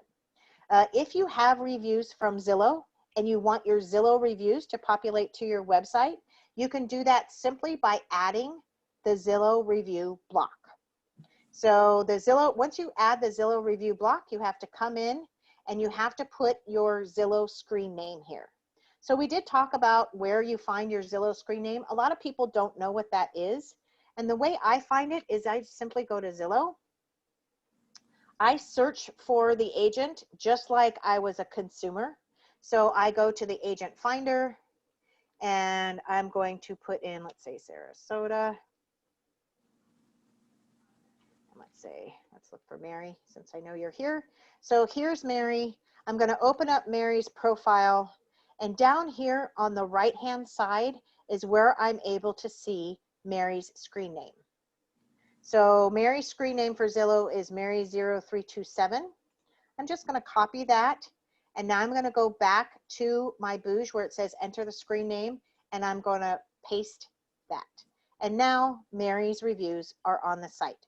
Click save, and that's about it. So that's very easy to get your Zillow reviews onto your site. Now I noticed on the site you were showing, it didn't have the time frame, like mine have the time frame on there. Right. It only shows the actual, where am I? The actual reviews. Well, what you just transferred over, it also showed a time frame when they wrote it. See Oh, it? yes. Yeah. Yeah, that's, I think, something that they must have had new. So with Zillow reviews, you're going to get this little when the reviews were posted. Now your other option, and that's what, go ahead. Can we do realtor.com as well? That's where a lot of my reviews are, or Real Satisfied? Okay, so the only option you have to automatically pull your reviews is from Zillow. So to automatically pull those reviews, you have to do it from Zillow. However, as I was just about to say, your other option is manual testimonials. So manual testimonials is where you would add reviews that were given to you outside of Zillow, either realtor.com, or maybe people sent you a really great letter or an email thanking you so much for everything you did. Maybe they left comments for you on Facebook or left a review for you on Facebook, Google, your Google page, what have you. So these reviews you can put on your website manually. So the first thing that you need to do is to go to the section in Booj where you're going to actually enter these reviews. So we're back on the Booj homepage. If you go to the website tab, now you're going to go to testimonials. You're going to come here to add a testimonial. You're going to put in the author's name. I would never, I mean, you could, but it's most of the time you probably don't want to put their full first and last name, although I'm pretty sure with the Zillow reviews they do that. So if you want to continue it that way, that's fine. Copy and paste their review, their testimonial, their glowing remarks about you. Go ahead and copy and paste them in there. Give yourself some stars. You're probably going to always give yourself 5 stars, but you know, who knows, maybe you'll give yourself less. And then you click on add. This is like a database for all of those testimonials. In here, you would be able to delete testimonials that you don't want in here anymore, modify them, and keep adding them as you're getting them. So now, in order for those to appear on your website, and by the way, you don't have to have your testimonials appear on your homepage. You can put your testimonials on your website. If you have, if you've created a page that's maybe about me, maybe you've created a whole section that's about me and it has different pages. Maybe one is, you know, sales, maybe one is background, maybe one is something else. You could have a page that's reviews, and you could have both your testimonials and your Zillow reviews there. So you don't only have to have your reviews on your homepage. That Zillow and that testimonial block is available for any page that you create. But if you want those testimonials on here that are not Zillow reviews, we have to go to the add block and we have to find the testimonial block and put that on there. So here's testimonials. There's a couple of different formats. Oh, this is the format right here. Well, that's not it. But when you type in and hit save, that's where your testimonials or your reviews are going to populate, the ones that you entered in that testimonial section on the homepage. Does that make sense? So you have those two options. You have the options of using the Zillow and just pulling them in, or you have the option of using the testimonials, or both. You can put both of them on there, so now people can see all of your reviews. You don't have to have them on the home page. You can have them on a menu page as well. Okay, so the last thing then that we want to talk about is custom domain names. With the old homes.com agent websites that was just that one single page, you did not have the option of using your custom domain name for your actual website. You could forward it. So if somebody went to your domain name, you know, Kathy Sells Real Estate or whatever it is, they would get to your page, but the actual domain name would still be whatever it was that Remax provided for you. With the Booj websites, you are able to use your domain name for your entire website. So that means every time you go to any page, it's still going to have your domain name up at the top. It's not going to have the Remax domain name. It basically replaces the Remax provided domain name with your custom domain name. So if you don't have a domain name yet and you would like to get one, you can just go to any of the providers. GoDaddy is the most common, but there are others, and you can purchase a domain name. A lot of domain names are pretty inexpensive. I mean, we're talking maybe anywhere from a couple dollars to like $10 or $15 a year, depending, for just a domain name. But if it has real estate in there, so if you wanted, like, you know, local real estate or Kathy's real estate or something like that, it's going to be expensive. Any domain name that has real estate or realty or something like that in the domain name, those are going to be expensive. But if you pick something like, you know, Kathy Sells Sarasota or something like that, then if it's not already taken, it's not probably going to be that expensive. Now, when you're ready to make your domain name the name for your Booj website, you come here to the website tab, and you're going to come down here to Domain Manager. Here is where you're going to add your custom domain. So you're going to click here, you're going to type in your domain name, and you're going to click on Add. But before you click on Add, you have to keep this box up, because right here, these are changes that need to be made in your account where you have your domain name. So if you have your domain name through GoDaddy, you have to log into your GoDaddy account. You have to find these things in your DNS records, and you have to change them to these things. So this is what it's saying. This is what you're looking for. This is what it probably says already. This is what you need to make that value or destination. So you would change it to these exact things. Then you save those changes. On the back end, Remax does a little something. The GoDaddy does their little magic, and then your domain name becomes the domain name for your site. If you have any problems making these changes, contact me or contact Kevin. We're both pretty good now at making these changes for people. So it's not really that difficult, but if you log into your domain, into your GoDaddy account, and you can't find this or figure out how to make these changes, then that's okay, just contact us. It's not a problem, it's a good thing, but right now GoDaddy is doing the two-step authentication. So if you're logging into your account, a lot of times you're getting a code sent to your cell phone that allows you to log in. So if I'm going to access your GoDaddy account, I'm going to need you to be on the phone with me, or at least available, so I can call you and say, okay, they texted you a code. What's that code? But that's easy to get through. So I can't just do it while you're doing other things. We kind of have to do it together. But either way, myself or Kevin, we can help you to set up that domain name, and you can have your domain name as your website address for your Booj website. Any questions about that one? Okay. Not about that. I do have a quick question about my featured listing. I did see that on my, I sold one. It's showing sold on the MLS, but it's showing a pending on my website. How long does it take to change that? That's okay. So here's one more thing that I'm going to give a disclaimer about Booj. We have been experiencing some listing data issues. Booj, since the beginning of getting once Booj came on and doing the new remax.com and all the agent and team and office websites, they have been working very hard to create their own listing database. So they're going out to every single MLS in the whole United States, everywhere where there's Remax offices, and they are getting those feeds of that data.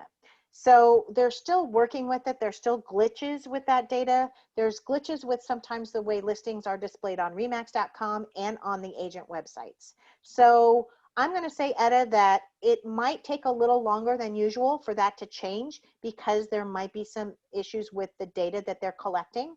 If it's been more than, say, a couple of weeks and that's still showing pending on your site, you might want to go to the support services and do a chat, and they might tell you to put in a ticket so that that can be changed.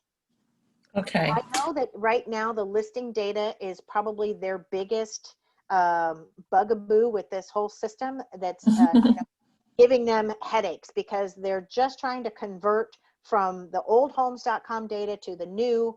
They have, like I said, taken on this new data management company that I think will make things a lot easier and a lot better.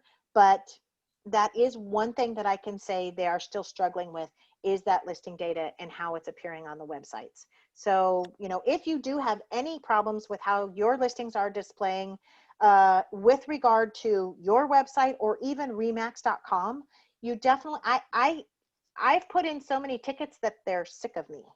So, I would say that you want to go to, your support services, chat with them.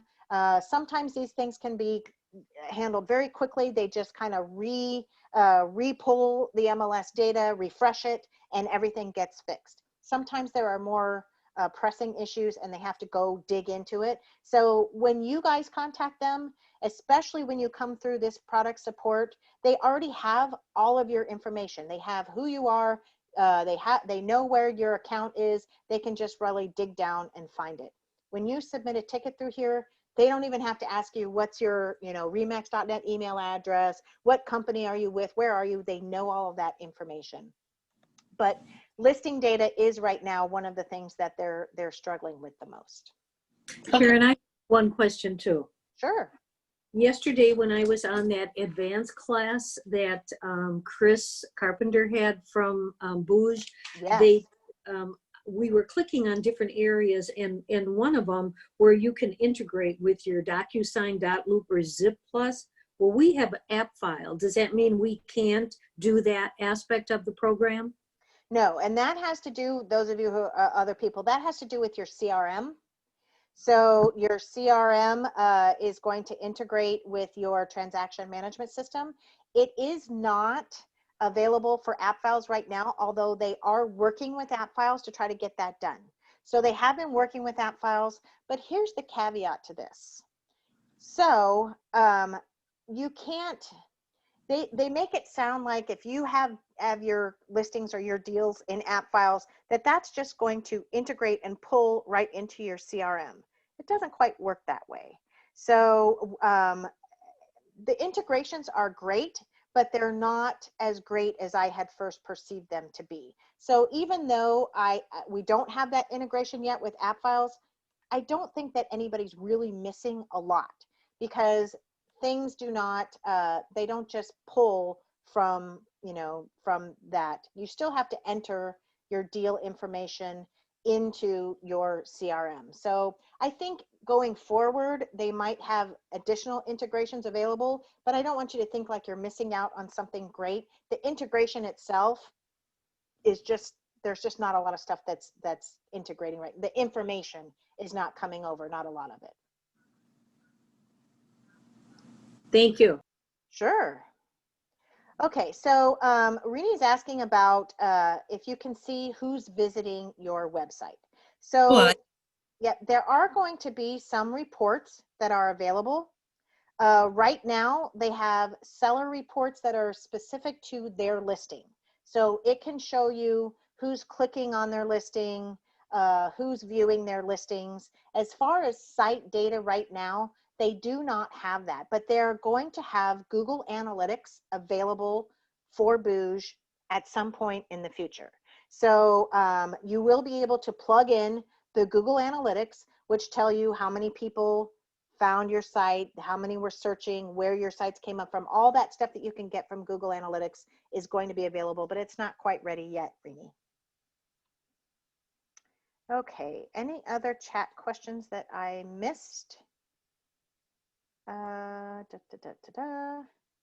Nope, I don't think so. Okay, so if anyone else, if you have any questions going forward, if you're working in here and you say, oh, Karen, I know you said this, but I can't remember how to do it, please feel free to reach out to me. I want you guys to be able to work in these sites, make them look exactly like you want. Play with the different types of content blocks, create some pages for your menu.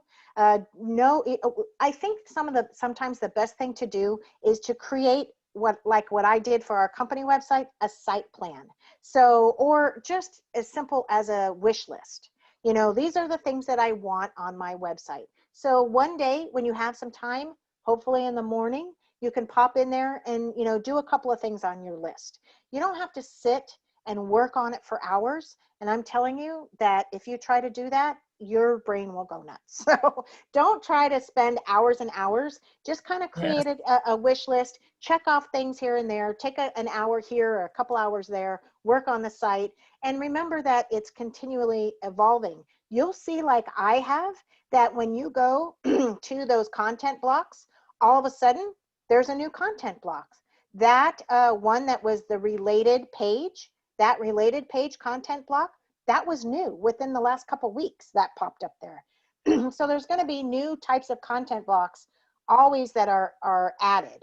And when you get into your site, you'll see, oh, hey, maybe if you're looking to do something and you don't see a content block that necessarily, is accomplishing what you're trying to do, reach out to me. Maybe there's a creative way to do it with the content blocks that are already there, or maybe I'll say, hey, guess what? They've just added this block, so you can do it this way. So I'm always keeping myself updated on this system. So, reach out to me if you have any questions or you're trying to get something done. Sometimes I might have to say, I don't know any other way to do this, but sometimes I'll say, yeah, I have a great idea for you. So it might be helpful to reach out to me and, see if I can help you accomplish whatever it is you're trying to do. I would like to just make a couple of comments, if you don't mind. Sure. You had mentioned you can use your own graphics and stuff. And I think it was Jessica who I'm sure it was, told me about Canva, and I love it. It's so easy. It's so much fun. You can do so much with it. And I do a lot of my social media posts using Canva graphics and trying to come up with some creative ideas. And Jessica has been just awesome. And I just, yay, Jessica. And the other lady too, I'm sure, but yeah. I just love her. And then the other thing is the GoDaddy. I had my own domain before when for my notary business some years ago, and so I decided to have my own domain name, and it was very simple to connect the name with the website. So you guys, you don't worry about that. It shouldn't be a big problem. And even at GoDaddy, they would help you too. Absolutely. GoDaddy will help you. If you're just telling them this is what I'm supposed to change and this is what the value is supposed to be, if you just give them a call, they can help you. We can give you a call. Now, Etta, I would think it's safe to say that you're not like a huge tech person, right? I mean, you're basic, average kind of tech user. So Exactly. For you to say that, you could use Canva, you can use, you can handle these kind of things. That's great. And I think Canva is a great program. I've had agents that have used Canva or Photify and, maybe it doesn't work with them. The regular old Photoshop, Photoshop has come a long way. So, even if that's something that you are familiar with, you can use that too. Jessica, by the way, says thank you for the praise. So, and by the way, when I'm not good at graphic design, so when I'm working on our company website, Jessica handles those graphics for me, and she does a fantastic job. So it's however you prefer. If you like to do it hands-on, go for it. Try to use one of those programs, but also reach out to our marketing department. They can definitely help you with those graphics too. Well, the thing about it is I have a marketing degree, even in my master's, but when you're in real estate, you just don't have the time. And people like you guys, you and Jessica, it's just awesome to have you guys on, just supporting us because, as much as I feel like I'm creative, I just don't have the time. Ah, well, we're here to help you because these tools are available and we know that they do take time. But, Remax, oh, and so then I guess I should give another plug. So next week at our weekly meeting, you're going to hear from Marissa Thompson from AssistaPro. If you guys have not used services of AssistaPro, they offer a huge gamut of services for agents from transaction management things to some basic marketing things. And they have come up with a pricing for a basic Booj agent website.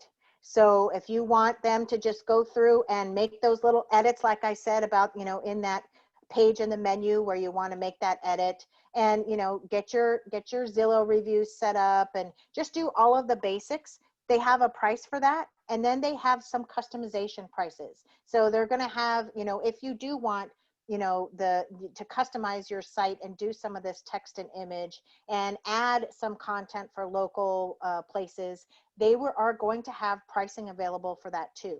So keep your eye out for Marissa. She's going to speak at our next meeting, and she's going to tell you what they are going to offer. If you just don't have time and you need someone else to do this for you, because let's face it, sometimes we just don't.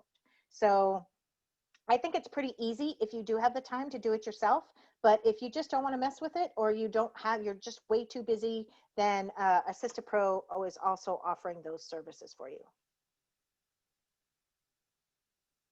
Okay, well, at this point, I'm going to go ahead and end this. Make sure that you reach out to me and Jessica, Kevin. We're all kind of here to help you with the different aspects of setting up your website. And also, there are a lot of the videos. There are things that are available in Remax University. I don't plug them all the time because I never want them to be a substitute for me. But, sometimes evenings, weekends, that's the only time you have to kind of catch up on this stuff. So remember that there are also a lot of webinars, recorded videos, things in Remax University to help you with this technology also. You guys have a really great day, and I'll be talking to you again soon. Bye.